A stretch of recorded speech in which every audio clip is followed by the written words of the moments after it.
Bayangkan, seorang pemuda gagah duduk di tepi sungai, wajahnya keras, matanya tajam, tapi hatinya resah. Ia bukan orang biasa. Ia bangsawan. Ia punya segalanya, kekayaan, kehormatan, kedudukan. Tapi, ia memilih jalan gelap. Ia merampok, ia melawan penguasa, dan ia menantang keadilan yang timpang. Siapa dia? Dialah Raden Said, yang kelak dunia mengenalnya sebagai Sunan Kalijaga, sang wali penyebar Islam di tanah Jawa. Tapi tahukah kamu? Ada 7 fakta tentang Sunan Kalijaga yang akan membuatmu terdiam, dan fakta nomor 7 akan membuatmu benar-benar tak percaya. Sebelum kita mulai, dukung channel ini dengan subscribe, nyalakan lonceng notifikasi, dan share video ini agar kita bisa terus mengungkap sejarah besar Nusantara yang penuh hikmah dan misteri. Sekarang, siapkan dirimu, karena cerita ini bukan sekadar sejarah. Ini adalah kisah yang akan menggetarkan hatimu. Fakta Sunan Kalijaga nomor 7 bikin kamu tak percaya. Fakta 1, Sunan Kalijaga dulu seorang perampok. Pada masa mudanya, Raden Said bukanlah sosok alim. Ia adalah seorang pemuda pemberani yang gemar merampok harta para bangsawan dan pejabat yang korup. Tapi, jangan salah. Ia tidak pernah merampok rakyat kecil. Ia hanya menargetkan mereka yang menindas rakyat. Julukan Branda Lokajaya melekat padanya. Sebuah nama yang membuat para pejabat ketakutan. Ia merampok bukan untuk memperkaya diri. Ia menggunakan hasil rampokannya untuk menolong orang miskin. Robin Hood versi Jawa? Ya, begitulah Raden Said. Namun, hidup di jalan gelap hanya menambah kegelisahan hatinya. Ia merasa ada sesuatu yang hilang. Ada panggilan yang lebih besar. Hingga, satu pertemuan mengubah segalanya. Fakta 2, pertemuan yang mengubah segalanya. Suatu hari, Raden Said mendengar kabar tentang seorang wali Allah bernama Sunan Bonang. Hatinya tergerak. Ia mencari wali itu, dan akhirnya menemukan Sunan Bonang duduk tenang di tepi sungai. Raden Said mendekat dan meminta petuah. Sunan Bonang tersenyum.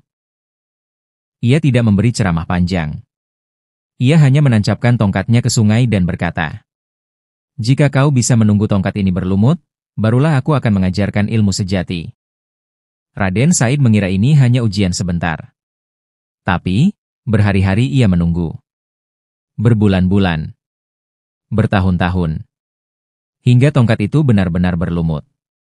Saat itulah Sunan Bonang kembali dan berkata, "Kesabaranmu adalah kunci. Kini kau siap menjadi muridku." Sejak hari itu, Raden Said meninggalkan jalan gelap. Ia menempuh jalan Allah. Fakta 3, dakwah tanpa kekerasan jalan Sunan Kalijaga yang berbeda. Bayangkan suasana Jawa pada abad ke-15. Di tanah yang subur ini, budaya Hindu-Buddha mengakar kuat selama ratusan tahun. Rakyat terbiasa dengan ritual-ritual lama, upacara sesajen, dan kepercayaan kepada roh leluhur. Islam mulai masuk melalui pedagang, tapi penerimaannya tidak mudah. Ada benturan budaya, ada rasa takut, bahkan ada yang menganggap Islam adalah ancaman bagi tradisi mereka. Dalam situasi seperti itu, para wali tidak bisa menggunakan cara keras. Jika mereka datang membawa paksaan, bukan dakwah yang diterima, tetapi penolakan yang terjadi. Dan disinilah Sunan Kalijaga tampil berbeda. Metode yang lembut, bukan konfrontasi. Berbeda dengan cara-cara sebagian penyebar agama lain yang memaksa rakyat mengubah adatnya, Sunan Kalijaga memilih jalan akulturasi, menggabungkan ajaran Islam dengan budaya Jawa agar terasa akrab dan diterima dengan lapang dada. Ia tahu, budaya adalah bagian dari jiwa masyarakat. Jika budaya itu diruntuhkan, maka akan timbul perlawanan. Tapi jika budaya itu dirangkul, dibersihkan dari unsur syirik, dan diisi dengan nilai tauhid, maka Islam akan hidup di hati mereka tanpa merasa kehilangan jati diri.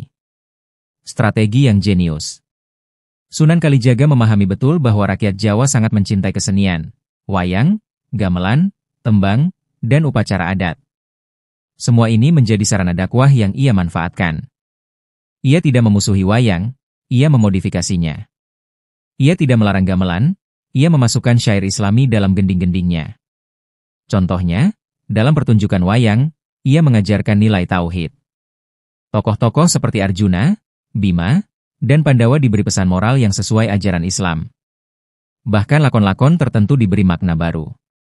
Semar diartikan sebagai lambang kebijaksanaan dan kesederhanaan, sesuai dengan nilai akhlak Islam. Pandawa dilihat sebagai simbol kebenaran melawan kezaliman, selaras dengan ajaran tauhid. Dengan cara ini, masyarakat tidak merasa terasing. Mereka tetap menonton wayang, tetapi pulang dengan membawa pesan Islam di hatinya. Tidak menghancurkan budaya, tapi membersihkannya. Sunan Kalijaga sering berkata, "Air yang jernih jangan dibuang karena ada kotoran, cukup disaring dan dibersihkan." Kalimat ini menggambarkan sikapnya. Ia tidak memusuhi adat, ia membersihkannya. Misalnya, upacara selamatan yang awalnya bernuansa animisme, ia isi dengan doa-doa Islami. Sesajen untuk roh diganti dengan sedekah untuk fakir miskin. Nyanyian rakyat yang dulunya memuja dewa, ia ganti dengan tembang berisi nasihat Islam, seperti ilir-ilir. Dengan metode ini, rakyat menerima Islam tanpa rasa terpaksa. Mereka merasa, Islam bukan musuh budaya kami, Islam adalah ruh yang menghidupinya. Fakta 4. Pencipta lagu ilir-ilir. Pernah dengar lagu ilir-ilir? Lagu yang sederhana tapi penuh makna? Ilir-ilir, ilir-ilir, tandurewu sumilir. Lagu ini bukan sekadar tembang. Ia syarat pesan spiritual, bangkitlah. Perbarui imanmu. Sunan Kalijaga mengemas dakwahnya dalam bentuk seni, sehingga pesan Islam bisa masuk ke hati masyarakat Jawa. Fakta 5. Ahli wayang dan seni ukir. Sunan Kalijaga bukan sekadar wali, ia seniman sejati. Ia menciptakan wayang, gamelan, dan gending yang syarat makna Islam. Di balik pertunjukan wayang, ia selipkan nilai tauhid. Dakwah yang indah, tanpa memecah budaya. Fakta 6. Tidak pernah melepas pakaian Jawa.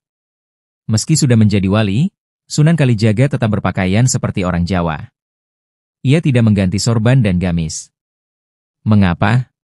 Karena ia tahu, dakwah adalah soal pendekatan, bukan paksaan. Fakta 7. Ilmu luar biasa yang bikin kamu tak percaya.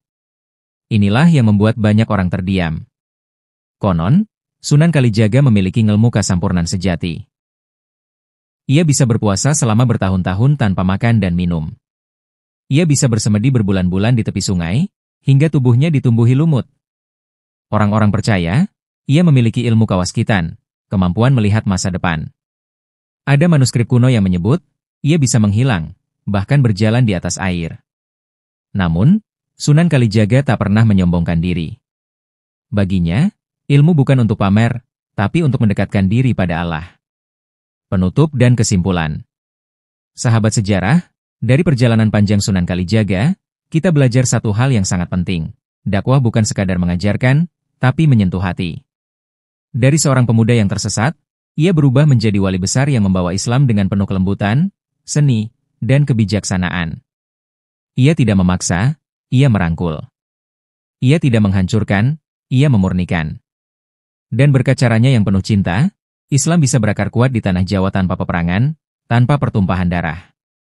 Bayangkan, jika Sunan Kalijaga tidak memilih jalan itu, mungkin wajah Nusantara hari ini akan berbeda. Fakta-fakta tentang Sunan Kalijaga bukan hanya cerita sejarah. Ini adalah cermin bagi kita semua. Bahwa untuk menyebarkan kebaikan, kita harus menggunakan ilmu, kesabaran, dan kasih sayang. Dan, fakta nomor 7 tadi, tentang kesaktiannya, bukan untuk kita kagumi secara berlebihan, tapi untuk kita ambil hikmahnya. Bahwa kekuatan sejati ada pada keimanan dan ketakwaan.